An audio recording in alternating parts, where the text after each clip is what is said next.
Online શોપિંગમાં એક જ પ્રોડક્ટ અલગ અલગ પ્લેટફોર્મ પર અલગ અલગ ભાવે કેમ વેચાય છે? શ્યામકુમારના નમસ્કાર, આજના વિડીયોમાં આપનું સ્વાગત છે.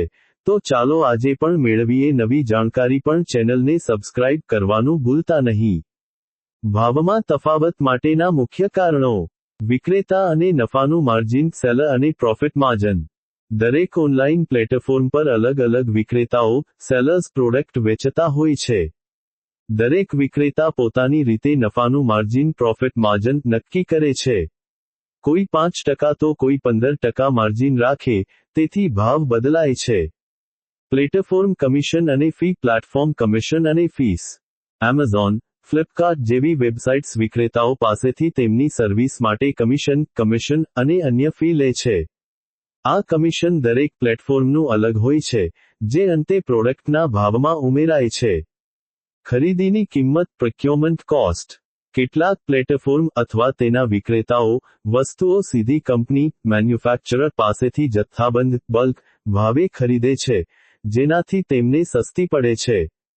અન્ય વિક્રેતાઓ ડીલરોની જુદી જુદી ચેનલમાંથી ખરીદી કરે છે, તેથી તેમની ખરીદીની કિંમત અલગ હોય છે.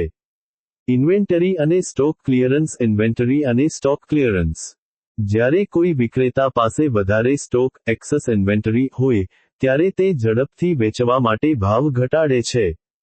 કોઈ પ્લેટફોર્મ પર બિગ બિલિયન ડેઝ કે ગ્રેટ ઇન્ડિયન ફેસ્ટિવલ જેવા સેલ હોય, ત્યારે સ્ટોક ક્લિયર કરવા મોટા ડિસ્કાઉન્ટ અપાય છે. ડાયનેમિક પ્રાઇસિંગ અને એઆઈ. ડાયનામિક અને પર્સનલાઇઝ્ડ પ્રાઇસિંગ.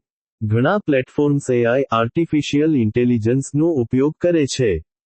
તે માંગ, ડિમાન્ડ, પુરવઠો, સપ્લાય, સ્પર્ધકનો ભાવ અને તમારા બ્રાઉઝિંગ ઇતિહાસના આધારે ભાવમાં ફેરફાર કરે છે. કેટલીકવાર, બે અલગ અલગ ગ્રાહકોને એક જ સમયે એક જ પ્રોડક્ટનો ભાવ અલગ દેખાઈ શકે છે. પર્સનલાઇઝ્ડ પ્રાઇસિંગ.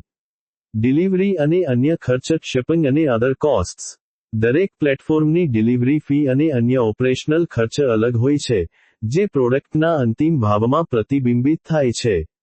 આ બધા પરિબળોને કારણે એક જ પ્રોડક્ટના ભાવમાં તમને તફાવત જોવા મળે છે.